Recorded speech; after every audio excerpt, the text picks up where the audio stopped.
وشكرا للدعوه هذه اللي لم الحضور نتاعكم.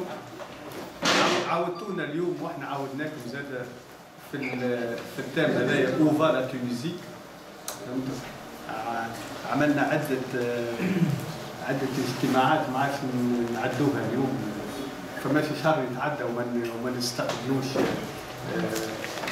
شخصيه ولا وطنيه، انسان عنده قدره باش يوصل لنا المعلومات. احنا التساؤلات نتاعنا والشغبه نتاعنا كبيره ياسر وكثيره، ونهار الكل وانتم تحكيو كان على تونس واش فيها واش ما فيهاش. فما في ساعه تتعدى وما يتعداش حوار كل اخوه وكل يعني تفاعل مع الرأي المخالف ولو هو يكون مخالف تماما. هذه الحاجة الباهية اللي احنا كسبناها من الثورة اليوم، اللي نحترموا بعضنا ونحبوا بعضنا والناس الكل تحب تونس. وهذا الشيء خلانا اليوم نتلاقاو هنا بعد ما عملنا الحوار على المجلس التأسيسي في لا ليغ دو لونسينيمون في شهر جانفي، بعد ما استقبلنا الاستاذ محفوظ امين محفوظ الاكسبير هو بتاع الكونستيتيون. يعني وقعنا نقاش ولات عندنا تو نسبه كافيه كمان كفايه لبس بها باش نناقشوا وباش نعرفوا شنو في البلاد. واليوم الحاجه الباهيه وهي صارت يعني رونكونتر اكسبسيونيل لقينا في تولون مع الاخوه سميح وكمال من نيس اللي جاوا تولون. وفهمت فوجئنا لاقي ناس ماشي معنا، ناس مشات تقضي في شؤون. قالوا لي راهو فما سعيد باش يجي بعدنا. قلت لهم وين سعيد؟ نعرفوه وانا تلاقيت معه هو كوزير وقت جانا لمارسي وفرحنا به، ولكن عنده استوار طويل معنا احنا. هو نظن ريتو جون بيير ليفي كان رسمي يجي معانا من الاول خلاص. جون بيير ما يخليش اجتماع ما يجيش ومهتم ياسر بتونس، وهي تربطنا الصداقه مع سعيد. ولينا قلنا حتى احنا زاد كما انتم باش ترحبوا فيه في نيس، احنا ماذا بينا نرحبوا به في تولون ونتلاقاو. تو قدم روحه هو اكثر واكثر باش يوضح لكم. كسعيد هو يعني ودولا يكون التكنيسيان والكفاءه اللي هي باش يكون وزير ومش نابورت لوكال، وزير نتاع لومبلوا ولا فورماسيون بروفيسيونيل. اليوم سعيد في الحزب الجمهوري، وحزب هو معارض وما دخلش في الجبهه في الترويكا في الواحد خلاص. عاد ماذا بينا اليوم باش يعطينا لمحه على تونس، وبالاخص احنا نعيشوا تو في تحويل وزاري وحكومه جديده واحد كل شيء، يعني يعطينا توضيحات على السيتياسيون اكتويل وين ماشيه تونس. وانتم بعداش عندكم النقاش والمنبر مفتوح وناخذوا الكلمات ونواصلوا والوقت معنا. تفضل سي سعيد. شكرا، مرحبا بكم الكل. الوضعيه في تونس، شنو هي الوضعيه في تونس؟ نرجعوا باقي الاولويه بتاع الثوره وعلاش وصلنا للثوره وين وصلنا اليوم بعد عامين شويه من اللي قمنا بالثوره بتاع 19 جانفي. هي الاولويه كانت علاش صارت الثوره هذه؟ الكرامه والشغل والعداله الاجتماعيه. واليوم بعد عامين وصلنا الاولويه ولات الامن في بلادنا، خاصة الأمن العنف اللي متوجه للسياسيين للصحفيين أما معناتها عندنا قراءة تنجم تكون قراءة سلبية ولا قراءة نعدلوها شوية، نشوفوا شوية مع الثورة حاجة طبيعية، واحد ما لازم مش يخاف منها. المرحلة اللي متعدين بها اليوم يمكن هذيك هي، خاطر من بعد الثورة أول حاجة اللي ربحناها ولازم المكسب بتاع الثورة لازم ندافعوا عليها هي الحرية، حرية التعبير وحرية الرأي والرأي المخالف، رغم اللي ما عندناش ثقافة الحوار في تونس. الأول كان اللي يتكلم يرد عليه مازلنا ما تعلمناش بكل صراحه كل اطراف مش حريه امكانيه باش نسمعوا الراي المتخالف في تونس. يمكن انتم هوني في فرنسا عندكم، اما في تونس مازالت حاجه. اما كي نقارنوا اللي كان صاير في جانفي 2011 واليوم تقدمنا شويه، ثم صعوبات وما تقدمنا شويه. صحيح اليوم الوضعيه من بعد المرحله الاولى مانيش نرجع ليها، عرفتوها وطبعتوها، وانا كنت كيف ما ذكرت عيطوا لي في اخر جانفي الحكومه الثانيه باش ناخذ وزاره التكوين المهني والتشغيل، التشغيل هو كان ولا البطاله سبب من الاسباب اللي وصلتنا للثوره. والحكومه بتاعنا معناتها شفنا شنو هي الصعوبات اللي قدامنا واللي قدام البلاد، وكانت عندنا ثلاثه معناتها اللي نحكيو كانت حكومه كفاءات ولا حكومه خارجه ماهيش حزبيه، اما الاهداف نتاعها كانت سياسيه. معناتها ثلاثه اهداف مش 50، ثلاثه اهداف. الهدف الاول هو كان باش نوصلوا بلادنا للانتخابات، او الانتخابات نزيهه شفافه وديمقراطيه في بلادنا، رغم اللي نجم نقولوا عليهم الانتخابات صاروش في ظروف اوبتيمال كيف ما نقولوا، ولا نتاع واحد الناس الكل نعرفوا كلنا ما نكذبوش على بعضنا، صار هنا وهناك بعض التدليس نجم نقولوا، اما النتائج هما يمثلوا شنو كانت إرادة الشعب هذا 23 أكتوبر، لا شك في هذا. الهدف الثاني كان مش نرجعوا الأمن ولا مش نخليوش الدولة نتاعنا تطيح في مش نرجعوا الأمن، مش الأمن كيف ما كان قبل 14 جانفي، مش نرجعوا الأمن جمهوري ونرجعوا هيبة الدولة ولا نستحفظوا على هيبة الدولة، ومرحلة بعد مرحلة نبنيو أمن جمهوري كيف ما نقولوا، أمن اللي يحترم المواطن ويتحسن بالتكوين والجيش لعب دور هام جدا. ما تنساوش المرحله اللي عشناها احنا وقت كنت انا في الحكومه، اشهر من بعد الثوره التونسيه جات الثوره الليبيه المصريه من بعد ليبيا، وليبيا هي اللي اثرت علينا ولا مستنا برشا. اكثر من 1,300,000 شخص جاوا من ليبيا جاوا لتونس، كثير منهم قعدوا في تونس، برشا مشاو تعداوا على تونس ومشاو لبلادهم خاصة المصارى والمغاربة، برشا قعدوا خاصة في الجنوب. وبكل صراحة أكثر من الحكومة كانت الشعب التونسي هو اللي قام بواجبه مع الليبيين، استقبلناهم استقبلوهم، وكانت صعوبات أثرت حتى اقتصاديا إيجابيا وسلبيا. إيجابيا خاطر دور الاقتصاد، وسلبيا خاطر كانت زادة كلفة لميزانية الدولة التونسية، كنا باتصال وقتها مع يعني مجلس بتاع الثوار، وكنا نوفقوا حتى ستاك هي اللي الناس ما تعرفش اليوم من شهر ماي كنا باتصال معاهم، وكان ما جاتش تونس على الحدود تاع ليبيا معناتها الشادة غاديك وفرت الغاز والالكتريسيتي ستاك معناتها حتى لاد ميديكال اللي جبناهم اكسيتيرا، وما تعدتش كيف ما تعدت الثوره التونسيه الليبيه. دونك من ناحيه عندنا بلادنا باش نستحفظوا عليه، وقمنا بواجبنا على الاخيان الليبيه، خاصه في اللي نقولها لكم خاطر كنت وزير التكوين المهني والتشغيل، لما سي باجي وقتها كلفني انا عملت لا كورديناسيون تاع كل البلان ليبي، خلاف الامن ما دخلتش فيه، اما تو سكي ميديكال اليمونتير هيومانيتير نقولوا كنت نعمل في كورديناسيون، وسايتي فريمون حاجه تونس شرف تونس مش ونشرف المواطن التونسي، المواطن التونسي اكثر من الحكومه هو المواطن التونسي قام به. اما كانت صعوبه زادت على المرحله هذه. والهدف الثالث نتاع الحكومه بتاعنا وقت قلنا من جانفي وقت صارت الثوره حتى شهر افريل حتى الماء او الماء ضيعنا 160 موطن شغل. وتزادوا الانكسار تاع ليش حكيت لكم على ليبيا واللي صار في ليبيا، حتى المواطنين التوانسه كانت عندنا جديد كثير من التوانسه كانوا في ليبيا وكانوا يخدموا غاديك، راهو تونس تزيد عليهم 80,000. وهذاك معناتها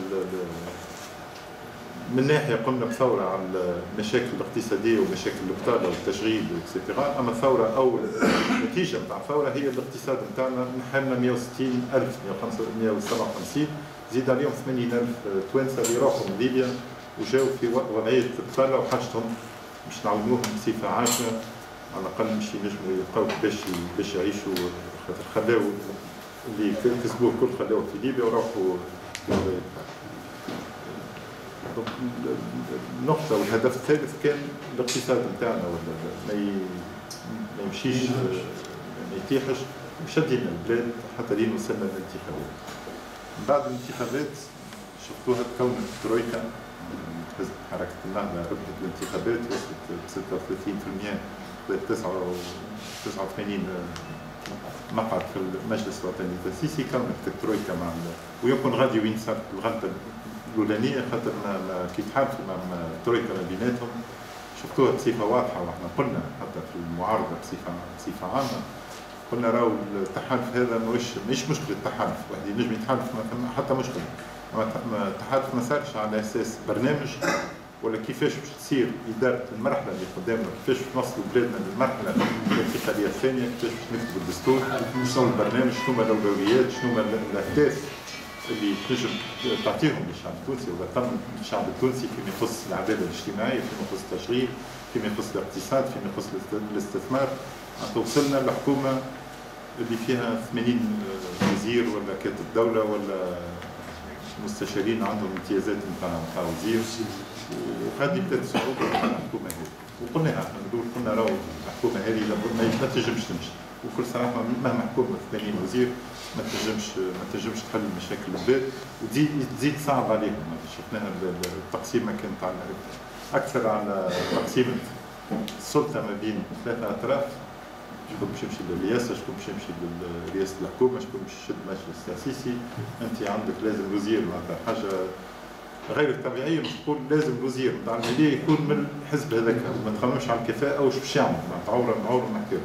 وتفاجأت أنا وقلتها برشا مرات، معناتها احنا الانتخابات صارت 23 أكتوبر والحكومة الجديدة جات آخر ديسمبر، ما بين 23 أكتوبر حتى آخر ديسمبر لا حد من الترويكا ما تفضل لوزارة التشغيل. وقلت لهم حتى في الإعلام راهو تفضلوا حبوا تاخذوا الملفات، حبوا نحكي لكم على الوضعية، حد ما جا باش يحكي لي على شنو مشكلة التشغيل، شنو من البرامج نتاعكم، وين لقيتوا صعوبات، وين تنجموا تحسنوا اكسيتيرا.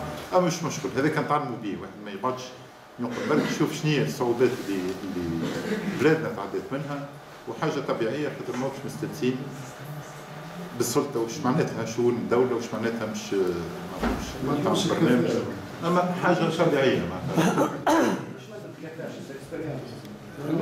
مش كان الاكسبيريونس، ثم الاكسبيريونس وثم زاد الأولوية وشنو البرنامج بعد الأسئلة مش مشكلة.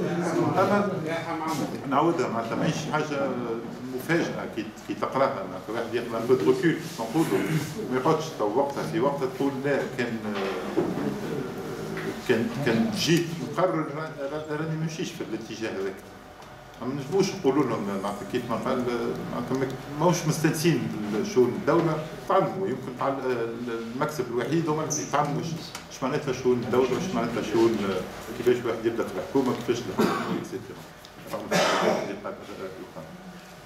تعدات المرحله الاولى وتعرفوا شنو كان القانون، تعرفوا عام يكتبوا فيه الدستور. المجلس التأسيسي اللي ما يشرفناش احنا التوانسه كي تشوفوا كيفاش يخدم اليوم، وهذا الناس كلها عندها مسؤوليه، مش النهضه برك، حتى المعارضه عندها مسؤوليه في المجلس التأسيسي. اليوم كيفاش قال الديبا كيفاش ماشيين في المجلس الوطني التأسيسي، ما ثماش حتى وكل ميثودولوجي فيما يخص الدستور، فيما يخص الباقي. وصلتنا حتى لين 23 اكتوبر وبدينا بالازمه الثقه غلبت التوانسه الكل، حتى التوانسه ما عادش يعرفوا وين ماشيين، وقتاش باش يكملوا الدستور، شو اللي فيه الدستور هذا، كيفاش باش يصيروا الانتخابات. الوضعيه هذه مش كان على التوانسه، على التوانسه وعلى المستثمرين، التوانسه والاجانب، خاطر الاقتصاد ما يدور كان بالثقه وبالفيزيبيليتي، وين ماشيين، الناس الكل تقول وين ماشيين، كل مره اللي نعرفوا تونسي ولا اجنبي يجي يقول لي انا ماذا بيا نستثمر، ما وين ماشيين، حتى الى متى مشي تقعد المرحله هذه. دخلنا في نوعا ما ازمه سياسيه، وهي ازمه ثقه حقيقه اكثر من ازمه سياسيه، ولات ازمه سياسيه.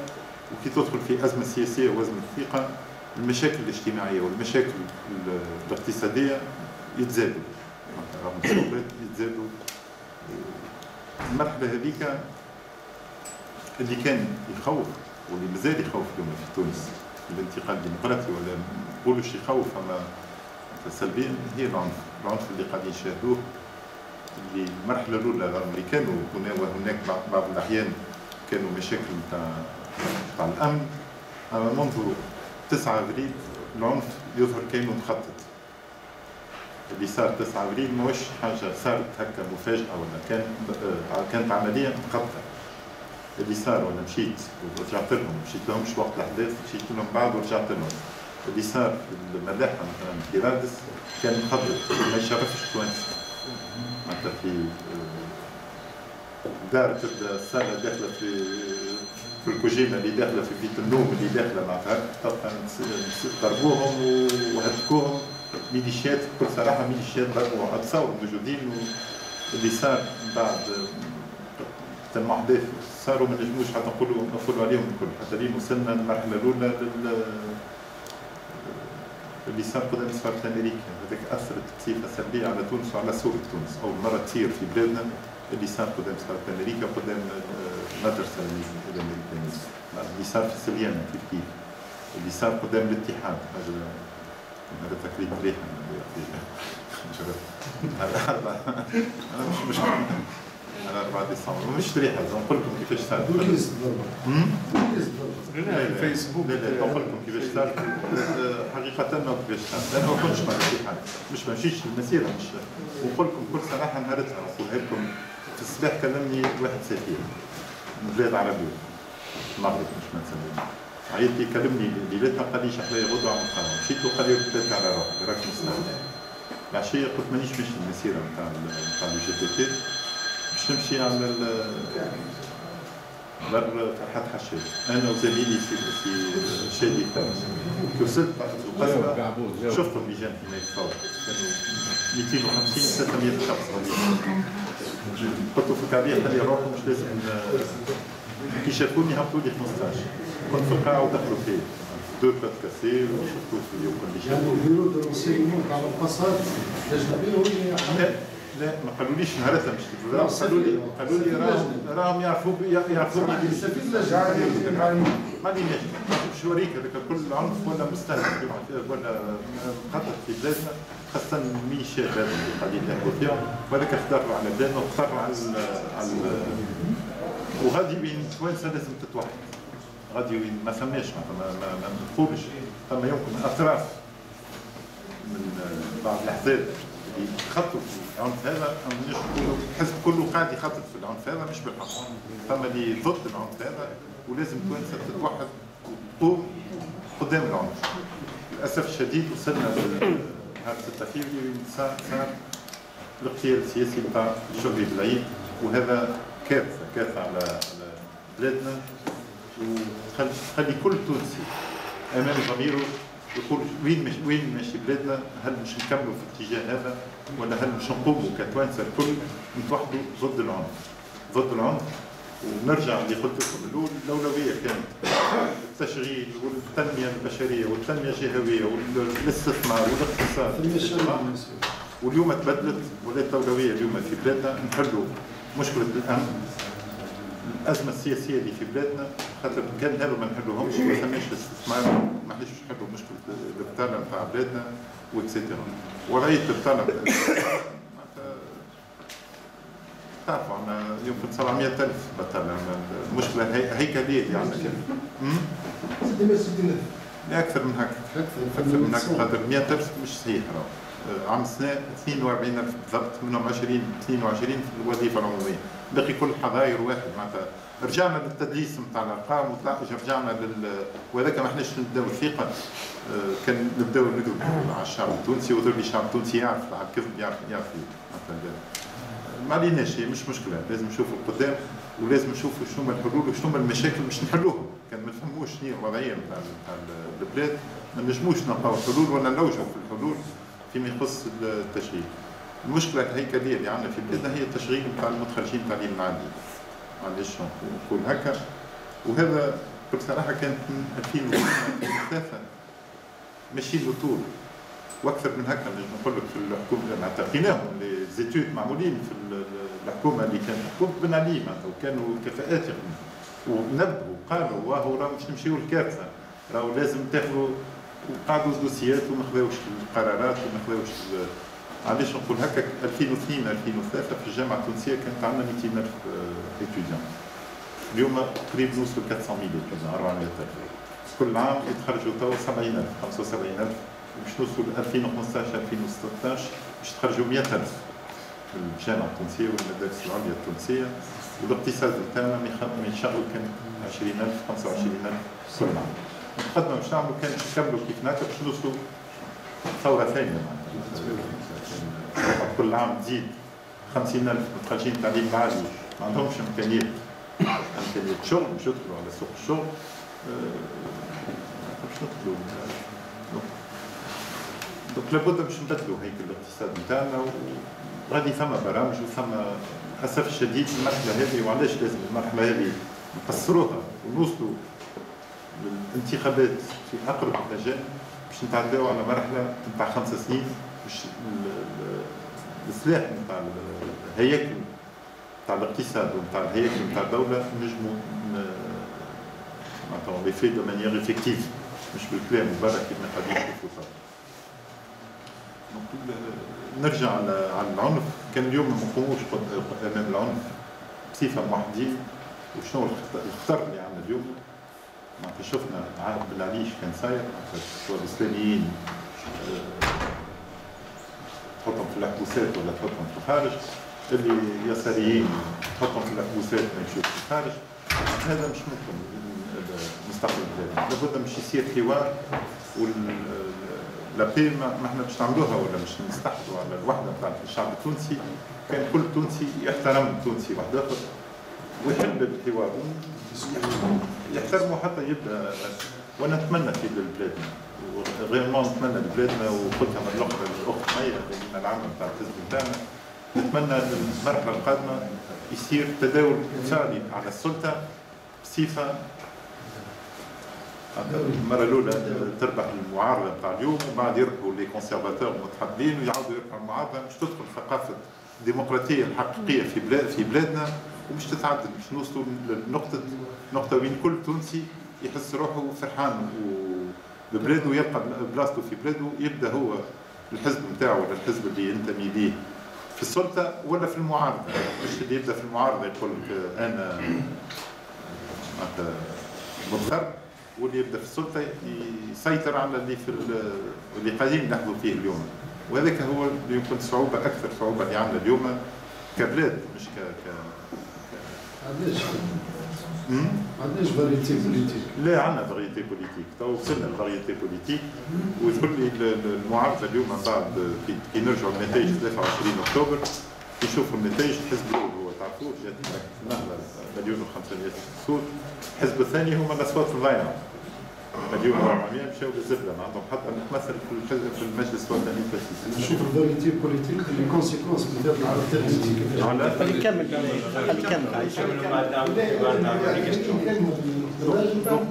اليوم بدات الاحزاب نتاع التقدميه الديمقراطيه بدات تتلم ما بين بعضها صار المرحله الاولى تكون الحزب الجمهوري الحزب الجمهوري نتيجه انتهاء نتاع 3 + 9 12 حزب 15 قائمه مستقله شخصيات وطنيه اللي جاوا الحزب الجمهوري كون الحزب الجمهوري حزب المسار كيف هو 3 احزاب جمعوا ما بيناتهم ولا حزب المسار حركه نيدا تونس تكونت المرحله الثانيه والجبهه الشعبيه زاد احزاب الحزب تكونت ما بيناتهم ولا الجبهه الشعبيه دونك ماشيين في الاتجاه الصحيح نتاع وهذاك تجيب صعوبات صحيح لازم الناس تعلم باش تخدم مع بعضها وباش تنجح حزب يولي هياكله مش حاجه بسيطه باش تعملها في شهر ولا اليوم يمكن المشهد السياسي رغم اللي نسمعوا المواطنين يقولوا توحدوا اللي يبداو في المعارضه بيان سور ولا اللي ينتميوا للمعارضه توحدوا اما الوقت ولا لو طون بوليتيك سي با لو طون دي سيتويان لازم على الاقل كي نبنيو حاجه نبنيوها على حاجه صحيحه مثلا، مش اليوم نبنيوها غدوه تطيح. المرحله الاولى تكونوا الاحزاب هذه. المرحله الثانيه من بعد اعلنا عليها نهار 29 جانفي للاتحاد من اجل تونس. الاحزاب هذم كونوا جبهه سياسيه وانتخابيه فيها الحزب الجمهوري اللي فيه، حزب مسار، حزب نداء تونس، حزب الاشتراكي، وحزب العمل. 5 احزاب تكونوا. دونك قلنا اليوم يمكن مشهد اسهل، ثم حركه النهضه من جهه، حلفاء التكتل السي بي ار ما نعرفهمش وين يمشي، الجبهه الشعبيه والاتحاد من اجل تونس اللي متمكن من الاحزاب اللي فزت عليهم. وهذا يمكن تعطي امكانيه توازن في المشهد السياسي بالصعوبات اللي تجي. ويمكن اليوم تبدلت حتى الاغلبيه ولا الشرعيه اللي ثمت الاغلبيه اللي ثمت في المجلس الوطني التاسيسي بحد ما يشوف فيها وتعطي الاغلبيه اليوم حركه النهضه وحلفائها على الاقل حتى ليله 6 فيفري نحكيو بعد على 6 فيفري حاجه حقيقيه. اما توازن القوات بدت في البلاد بصفه ايجابيه مش هذا طاح ولا واحد. اليوم ثم امكانيه للمواطن التونسي عنده اختيار ما بين هذا وهذا، مش من جهه عنده حزب ومن غادي عنده 80 قائمه ما يعرفش شنو برامجها وشنو باش ندخلوا في المرحله القادمه يمكن نفكروا فيها. للاسف الشديد نرجعوا على 6 فيفري، ثم قبل 6 فيفري وثم بعد 6 فيفري. 6 فيفري صار اختيار سياسي في البلاد، وهذا ماهيش حاجه بسيطه اللي لازم الانسان. 6 فيفري لابد باش يصير اقوى معناتها في الايامات القادمه ولا في الاسابيع القادمه، ولا نتمنى قبل ال 40 تاع الشهيد شكري بالعيد يتنظم مؤتمر ضد العنف وين فيه كل الاطراف، ولازم الحوار يصير ضد العنف، واللي ما يجيش نعرفوه هو اللي قاعد يمارس العنف واللي يحب يمشي للعنف. وهذيك خطر على بلادنا، راهو ما نخافيوش ما نخافوش منه. باش تقول ما ثماش عنف، لا ثم عنف في بلادنا. اليوم ثم العنف ضد السياسيين، ضد الاعلاميين، واللي تسمعوا فيه مع تصحيح. ثم اشخاص شخصيات مستهدفه كي الاستاذ نجيب شابي. مش معقول في بلادنا اليوم بعد الثوره الشخص ما ينجمش يحوس مرتاح، ولا ثم بعض الاخوان ما ينجمش يمشي لهم مش خاطر باش يسبوه. يسبوا واحد نجم يتحمل، اما يخاف على حياته. يخاف على حياته، هذا مش معقول. دونك لابد مش توانسه توحد ضد العنف. كي السيد رئيس الحكومه اللي مشى تو ما عادش رئيس الحكومه السي حماد الجبالي ليله 6 فيفري تقدم المبادره نتاعو نتاع حكومه مش حكومه قال حكومه كفاءات وطنيه مش متحزبه. مش متحزبه مش معناتها ما عندهاش اهداف سياسيه. هذاك علاش قلت لكم قبيله الحكومه نتاعنا ما كناش متحزبين، اما عندنا اهداف سياسيه. كي نقولوا ما احناش مسيسين معناتها انا ما نذكرش مشيت مره بلاتو، ما يقولش نمشي بالبلاتو، مشيت مره بلاتو باش نحكي على حاجه اخرى غير التشغيل ولا التدريب. خاطر كي يعيطوا لي باش يقولوا لي اش قولك في الانتخابات، تقول لي مانيش معني بالانتخابات، خاطر تزلنا كوزراء في المرحله هذيك نوصلوا بلادنا للانتخابات وما ندخلوش في المعركه تاع الانتخابات. دونك شفناه اتجاه احنا في المعارضه بصفه واضحه، شفناها مبادره ايجابيه للبلاد باش نوصلوا بلادنا اولا باش نواجهوا العنف، ثانيا باش نوصلوا بلادنا ولا نكملوا المرحله الثانيه نتاع الانتقال نحو الديمقراطيه. الديمقراطيه قبلنا وقت باش نبنيوها، مازال وقت كيف ما قلت قبيله، مازال لنا زمان طويل باش نبنيوها. للاسف الشديد زوز احزاب رفضوا المبادره هذه، وصلتنا ازمه سياسيه حقيقيه اللي اليوم وصلنا للحكومه جديده. حكومه جديده انا ما نجمش نعطيكم راي عليها، مازالت ما عطيتش برنامجها ومازالت ما عطيتش تشكيل الحكومه هذه. سمعنا بالسيد علي العرايف وعين رئيس الحكومه جديد. احنا طالبين نتذكر ايش كانوا المطالب نتاع المعارضه، تحييد وزاره السياده. وعلاش طالبين تحييد وزاره السياده؟ مش تبدا ثقه ما بين الاطراف الكل يبداو يقول لك ما ثماش باش نشك كي رئيس كي وزير الداخليه ولا وزير العدل ولا وزير